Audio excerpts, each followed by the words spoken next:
जगामध्ये किंवा देशामध्ये कायदा हा सर्वश्रेष्ठ आहे.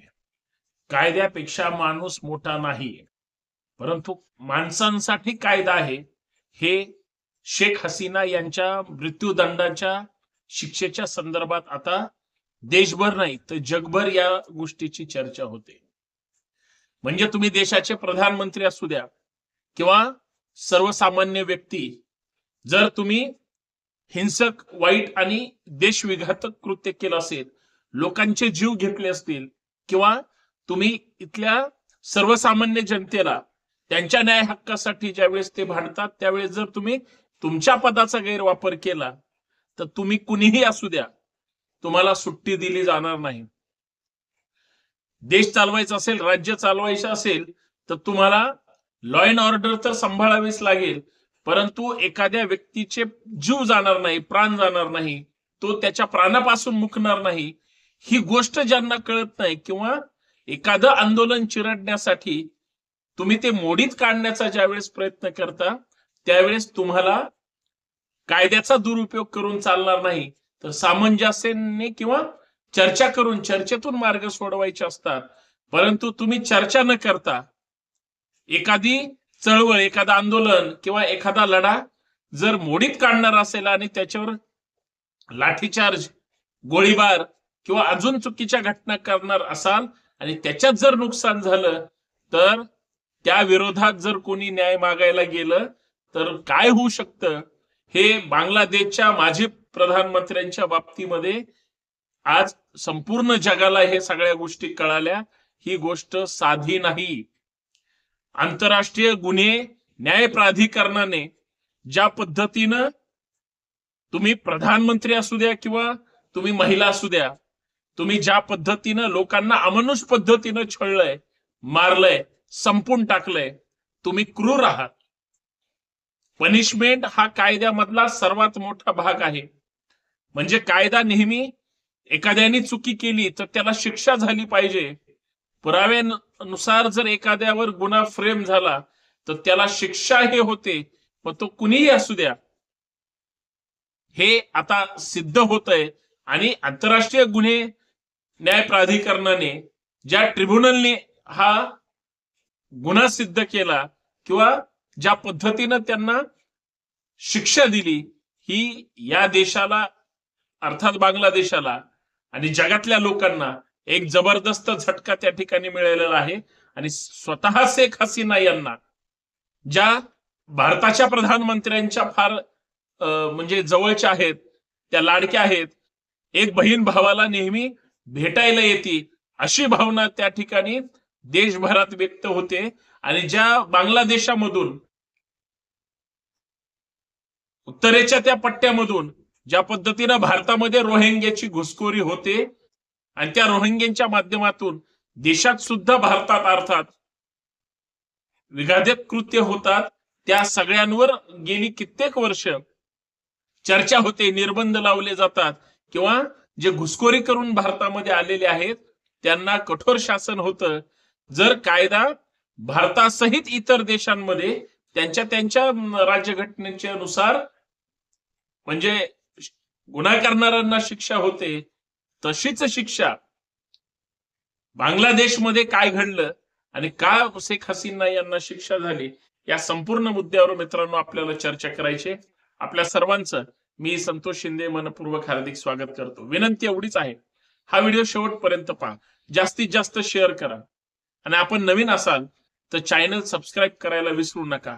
लाईक करा, कमेंट करा. तुमचं मत या व्हिडिओवर तर हवंच आहे, पण लाईक केल्यानंतर हाईप नावाचं अजून एक तुम्हाला बटन तिथं लगेच दिसतं, त्याच्यावर फक्त तुम्हाला पॉइंट्स द्यायचे, परत एकदा क्लिक करायचंय, जेणेकरून तुमचे माझे विचार आपले जुळतातच, परंतु इतर लोकांपर्यंत सुद्धा ते ताकदीनं पोहोचले पाहिजेत. तो एक सपोर्ट सिस्टीम म्हणून, तुम्ही एक हितचिंतक म्हणून सोबत राहा. बांगलादेशामध्ये मागच्या वर्ष दीड वर्षापूर्वी विद्यार्थ्यांचं एक आंदोलन झालं होतं. आंदोलन त्यांच्या विद्यार्थ्यांच्या न्याय हक्कासाठी होतं. आंदोलन कुठलं राजकीय पक्षाचं किंवा नेत्याचं किंवा शेख हसीना यांच्या सरकारच्या विरोधात नव्हतं, तर त्यांच्या मागण्यांसाठी होतं. कुठलंही आंदोलन सरकार विरोधी असतं, परंतु ते न्याय हक्कासाठी असतं, सरकार उलथून टाकण्यासाठी नव्हतं. परंतु शेख हसीना यांनी ते विद्यार्थ्यांचं आंदोलन चिरडून टाकण्याचा प्रयत्न केला. त्यांच्यावर गोळीबार झाला, कित्येक विद्यार्थी त्याच्यामध्ये मारले गेले. हे एक नरसंहार होता, जो एखाद्या देशाच्या प्रधानमंत्र्यांनी अशा चुकीच्या पद्धतीनं आदेश देऊन एखादं आंदोलन चिरडूनच टाकायचं, माणसं संपूर्ण टाकायचे आणि आपली दहशत त्यांच्यावर निर्माण करायची, असा कदाचित हेतू असावा. परंतु तो हेतू माननीय न्यायालयाने गुन्हा ठरवला आणि हे सगळं प्रकरण शेख हसीना त्या बांगलादेशातून पदावरून त्यांना हटवण्यात आलं. प्रचंड गदारोळ झाला. नुसता हटवलं नाही, शेख हसीना यांना बांगलादेश सोडावा लागला, पळून जावं लागलं. त्यांना आश्रय घेण्यासाठी इतर देशांमध्ये ते फिरत होत्या. त्यांनी भारताकडे सुद्धा विनंती केली असेल, इतर देशांकडे पण मला येऊन राहण्यासाठी विनंती केली आणि त्या कशाबशा तिथून बांगलादेश सोडून पळून गेल्या. पर्याय नव्हता, कारण देशामध्ये तेवढी अराजकता सरकारच्या विरोधात माजली होती. कारण यांनी दिलेला आदेश हा मानवी स्वातंत्र्यावर बाधा आणणारा होता. कुठल्याही देशामध्ये प्रत्येक व्यक्तीचं स्वातंत्र्य आणि नागरिकांना मिळणारे मूलभूत हक्क अधिकार हे अबाधित असतात. त्याला कुणीही छेद देऊ शकत नाही.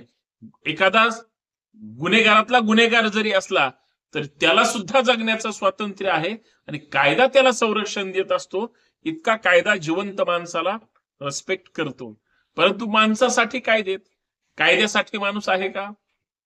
मग असं असताना त्या विद्यार्थ्यांवर अमानुष मारहाण केल्यामुळं किंवा त्यांना संपवल्यामुळं, गोळीबार केल्यामुळं हे सगळं प्रकरण बांगलादेशमध्ये आंतरराष्ट्रीय न्यायालयाकडे त्या ठिकाणी गेलं आणि आंतरराष्ट्रीय गुन्हे न्याय प्राधिकरण, म्हणजे ज्या पद्धतीनं वेगवेगळ्या ट्रिब्युनल्स असतात, म्हणजे मानवी हक्क आयोग असेल किंवा अजून वेगळे ट्रिब्युनल असतात, ग्रीन ट्रिब्युनल असतो, तशाच पद्धतीनं इंटरनॅशनल क्राईम ट्रिब्युनलकडे हे सगळं प्रकरण गेलं आणि त्यांनी या प्रकरणावर बांगलादेशच्या प्रधानमंत्री, ज्या आज सत्तेमध्ये नाहीत, कशा तरी मुठीत जीव घेऊन ते इतरस्त फिरतात, त्यांना फाशीची शिक्षा सुनावली. कारण विद्यार्थ्याचं आंदोलन त्यांनी चिरडलं होतं, विद्यार्थ्यांना संपवण्याचं काम केलं होतं, विद्यार्थ्यांना जीवे मारलं होतं आणि त्या प्रकरणामध्ये त्यांना ही शिक्षा झाली. सजाए मौत सुनावली गेली. इनको फाशी ही दी जाएगी. विषय मिटला. पण याचा धक्का हा निकाल लागल्यानंतर शेख हसीनानी याच्यावर जे वक्तव्य केलं की माझंही म्हणणं मला मांडू द्यायचं होतं, याचा अर्थ अगोदर मांडलं नसेल का? एका देशाच्या प्रधानमंत्री पदी बसलेल्या स्त्रीला जर फाशी होत असेल तर हे प्रकरण किती मोठं आणि गंभीर आहे. याचा अर्थच असा आहे की तुम्ही पदानं कितीही मोठे असू द्या, तुम्हाला जगायचं असेल तर तुम्ही कायद्याचं पालन केलं पाहिजे. कायद्याच्या विरोधात तुम्ही जर काही गोष्टी केल्या तर तुम्हाला ती शिक्षा होणार आणि तीच शिक्षा ठोठावली गेली. शेख हसीना यांनी हे माझ्यावर झालेला अन्याय आहे असं जरी म्हटलं असलं, हा माझ्या व्यक्ती स्वातंत्र्यावर असणारा घाला आहे, मला माझं मत मांडू दिलं नाही असं जरी म्हणलं असलं तरी कायद्याने त्यांना जी काही वेळ दिलेली होती, त्यांना म्हणणं मांडायचं होतं, त्यांनी त्यांच्या वेळेस कदाचित ते मांडू शकल्या नसतील, मांडलं असलं तरी पूर्ण मांडलं नसेल किंवा निकाल लागेपर्यंत त्या गप्प का बसल्या. हे सगळे मुद्दे म्हणजे तसेच संशयास्पद आहेत. पण मित्रांनो, मला एवढंच या माध्यमातून सांगायचंय, प्रकरण जरी भारताच्या बाहेरचं असलं, एका प्रधानमंत्र्याच्या फाशीच्या शिक्षेचं जरी असलं, तरी एक गोष्ट लक्षात घेतली पाहिजे, राज्याच्या, देशाच्या किंवा जगातल्या कुठल्याही राज्यकर्त्यांनी कायद्यापुढे कुणीच मोठा नाही. तुम्ही हुकुमशाही लादू शकत नाही, तुम्ही दादागिरी करू शकत नाही, तुम्ही लोकांना विटीस धरू शकत नाही आणि तुम्ही दुसऱ्याच्या जीवाशी खेळू शकत नाही. ज्यांनी दुसऱ्याच्या जीवाशी खेळण्याचा प्रयत्न केला तो उद्ध्वस्त झालाय. मग त्या ओसामाला जाऊन विचारा किंवा आता हसीनाला जाऊन विचारा, हे प्रकरण तशी आहे. कायद्याच्या विरोधात, अर्थात व्यक्तीच्या विरोधात, त्याच्या स्वातंत्र्याच्या विरोधात, त्याच्या जगण्याच्या विरोधात किंवा त्याच्या मूलभूत हक्क अधिकार स्वातंत्र्याच्या विरोधात तुम्ही जर पदाचा आणि एकंदर तुमच्या कृतीचा गैरवापर करणार असाल तर कायदा कधीच त्या ठिकाणी ते मान्य करून घेत नाही. कारण कायद्याने सगळ्यांना एका चौकटीत जर त्या ठिकाणी फ्रेम केलं असेल आणि तुम्ही जर तुमच्या न्याय हक्कासाठी भांडणारे असाल, जर अन्याय विद्यार्थ्यांवर झाला असेल आणि या विरोधात जर कुणी कोर्टात गेलं असेल, जरी शेख हसीना आत्ताच्या तत्कालीन तिथल्या बांगलादेशी सरकारला त्या अनैसर्गिक सरकार जरी म्हटलं असल्या तरी त्या सरकारने याचा पाठपुरावा घेऊन अगोदरच्या हसीनांच्या सरकारच्या विरोधात जे रान उठवलं किंवा विद्यार्थ्यांनी जो संघर्ष केला त्याचं हे फलित आहे. जसं झेएनजी नेपाळमध्ये झालं, सगळी लोक चवताळून रस्त्यावर आली, सरकारला, प्रधानमंत्र्याला, केंद्रीय मंत्र्यांना पळून जावं लागलं. 2-2.5 वर्षापूर्वी श्रीलंकेमध्ये सुद्धा संपूर्ण जनता रस्त्यावर आली होती. राष्ट्रपतीपासून सगळ्यांना पळून जावं लागलं. नेपाळची तीच परिस्थिती आहे. अशी हुकुमशाही भारतच काय कुठल्याही देशात झाली नाही पाहिजे, आणि झाली.